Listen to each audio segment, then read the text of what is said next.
Tuhan Maha Kasih, saat ini kami bersama-sama berkumpul di sini, memberikan waktu kami, memberikan tubuh kami, memberikan pikiran kami untuk bersama-sama mendengarkan firman-Mu. Tuntunlah hati dan pikiran kami ya Tuhan, sehingga kami mengerti apa yang Engkau kehendaki. Ya Tuhan, berkatilah yang berbicara, berkatilah yang mendengarkan. Kiranya semuanya baik untuk kami, untuk hidup kami sekarang dan yang mendatang.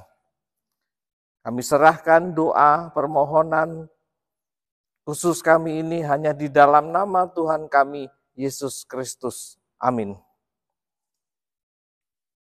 Nah, saudara-saudara yang dikasihi oleh Tuhan, kita akan baca dari Amsal 14 ayat yang ke-11. Saya akan baca demikian. Rumah orang fasik akan musnah, tetapi kemah orang jujur akan mekar. Sekali lagi, rumah orang fasik akan musnah, tetapi kemah orang jujur akan mekar. Saudara-saudara, kalau kita baca di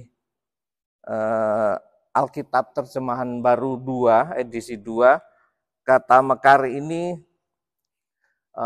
ditulis berkembang. Ya. Karena mekar di sini bukan berarti seperti bunga ya, bertumbuh dari kelopak kecil menjadi besar, itu bukan, tapi seperti bertumbuh secara menyeluruh, yaitu kalau dalam bahasa Inggris itu growing ya, dari kecil makin besar dan makin dikuatkan. Kejujuran itu bukan masalah sederhana. Kalau dikatakan itu gampang, tetapi untuk dilaksanakan itu susah atau sulit. Menjadi orang jujur itu tidak mudah ya. Apalagi zaman sekarang kita di tengah-tengah orang yang tidak jujur. Tetangga kita, teman sekerja kita, bahkan mungkin atasan kita, pokoknya orang di sekeliling kita banyak yang tidak jujur. Ya, saya dalam persiapan mencari arti kata jujur ini, ternyata dalam KBBI, Kamus Besar Bahasa Indonesia, itu artinya banyak sekali. Ya. Antara lain adalah yang pertama, lurus hati. Lurus hati berarti memiliki sifat yang tidak menyimpang, tidak keluar dari hal kebenaran. Ya, tidak mengikuti arus seperti orang yang di sekitarnya. Ya.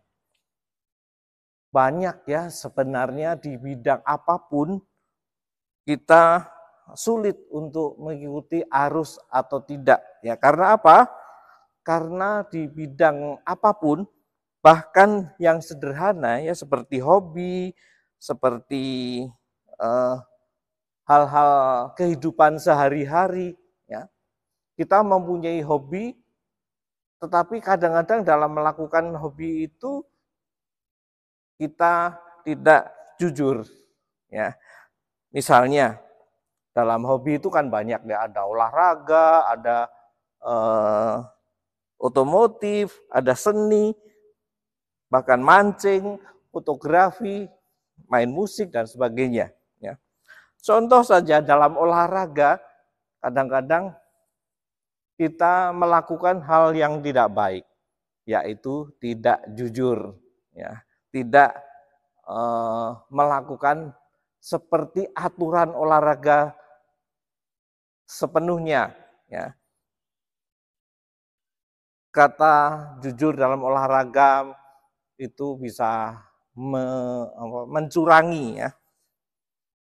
Banyak, ya, dari olahraga tingkat kampung sampai olahraga tingkat dunia, ada yang melakukan ketidakjujuran ini. Saya tidak akan memberikan contoh, pasti Bapak Ibu Saudara sudah tahu, ya. Hal yang kedua adalah tidak berbohong. Tidak berbohong itu berarti tidak mengucapkan sesuatu yang tidak sesuai dengan fakta atau kenyataan, ya. Kebohongan yang sederhana sampai kebohongan yang tingkat tinggi, bahkan tingkat nasional, ya, politik dan sebagainya, ya. Karena ketidakjujuran dalam kehidupan sehari-hari, hal tidak sombong, tidak berbohong, tidak melakukan sesuai dengan fakta, ya, ini biasanya akan menimbulkan ketidakjujuran yang lain, ya. Saya tidak memberi contoh antara kebohongan antara suami istri, antara kakak beradik, antara tetangga, antara teman sekantor dan sebagainya, ya. Bahkan, ya, ini kadang-kadang orang melihat kebohongan kecil ini semakin lama semakin permisif, ya. Permisif itu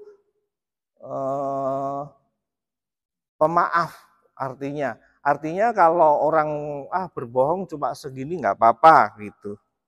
Ya, padahal itu juga berbohong. Yang ketiga adalah tidak curang. Tidak curang itu juga berbagai hal, ya. Yaitu melakukan tindakan yang tidak jujur dalam suatu hal, ya. Misalnya pedagang, misalnya karyawan, misalnya penjaga atau security dan sebagainya bisa melakukan ketidakjujuran yang ditekankan kata tidak curang ini susah untuk dilakukan. Kita tahu misalnya ini pedagang yang melakukan timbangan atau perhitungan volume, ya. Misalnya beras itu di liter dan sebagainya. Ada pedagang yang tidak jujur, yaitu kata curang ini, yaitu mengakali ukuran tadi. Ya. Bahkan pernah ada lembaga resmi seperti SPBU misalnya bisa saja melakukan kecurangan ini, ketidakjujuran yang hal curang ini, ya. Bagian keempat atau yang berikutnya adalah kata tulus hati, tulus. Karena setiap orang itu di dalam beberapa hal itu ternyata melakukan sesuatu, termasuk melakukan kebaikan, itu bisa saja tidak tulus, ya. Bahkan sering kata-kata yang kita dengar, kita ceritakan ke orang lain, itu ditambah-tambahi kata-kata lain, ya, dalam bergosip, ya. Tidak tulus kadang-kadang karena ingin mendapatkan perhatian yang lebih dari orang, ya, supaya kata-kata kita ini lebih indah, kata-kata ini lebih dianggap berbobot oleh orang lain, sehingga menambahkan kata-kata dari pikiran kita sendiri, ya. Kemudian yang kelima itu adalah ikhlas. Ikhlas berarti melakukan sesuatu itu sesuai dengan hati sendiri, ya. di dunia ini, orang di dunia ini banyak melakukan sesuatu, bahkan itu melakukan kebaikan, itu sebenarnya tidak melakukan kebaikan dengan sesungguhnya.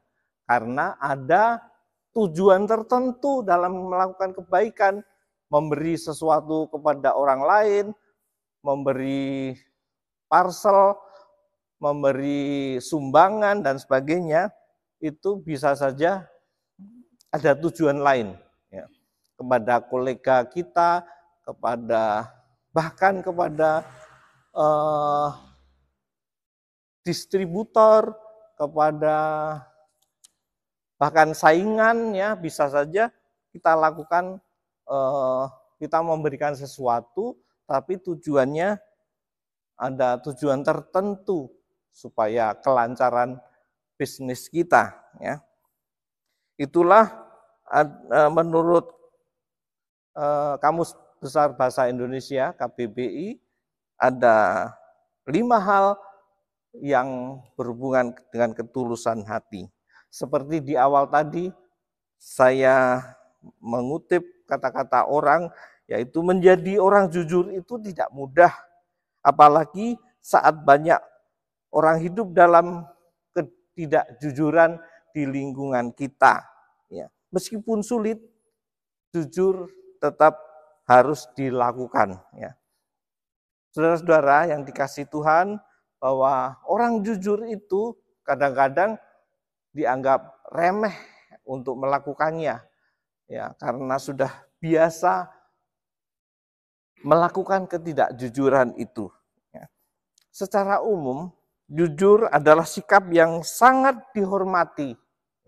Berarti kalau kita melakukan kejujuran akan dihormati orang, akan dihargai orang, baik itu teman, bahkan atasan kita. Sehingga dalam melakukan kejujuran ini akan meningkatkan kualitas kita sebagai manusia, ya, sebagai penilaian bahwa kita itu orang yang lebih baik, tentu saja dibanding dengan ketidakjujuran orang lain, ya. Saudara-saudara yang dikasihi Tuhan, kita merenungkan hal ini karena sebenarnya di dalam Alkitab pun banyak kata jujur dan kejujuran, ya. Kalau kita memakai Alkitab elektronik terus search kata jujur itu banyak sekali. Yang paling utama di dalam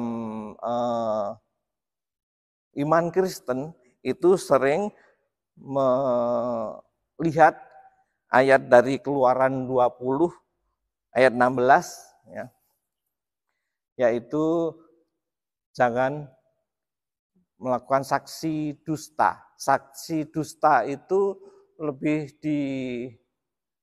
dibayangkan oleh kita bahwa saksi dusta itu yang ada di pengadilan, ya, resmi, ya. Jadi saksi resmi. Jadi kalau berbohong di pengadilan, apalagi di pengadilan kita kan sudah dampingi oleh rohaniawan untuk berkata dengan sungguh-sungguh, ya. Ternyata bukan itu saja. Seperti yang telah kita renungan tadi, bahwa bersaksi dengan baik, tidak dusta, itu juga dalam kehidupan sehari-hari lebih utama, ya. Saudara-saudara yang dikasihi Tuhan Yesus, kita sudah merenungkan tentang kejujuran. Kiranya Tuhan memberkati kita di dalam kita melangkah hidup kita dari sekarang sampai selama-lamanya. Kita akan meningkatkan kualitas hidup kita dengan memberikan kita sebagai manusia yang jujur, yang melakukan kejujuran setiap hari. Amin.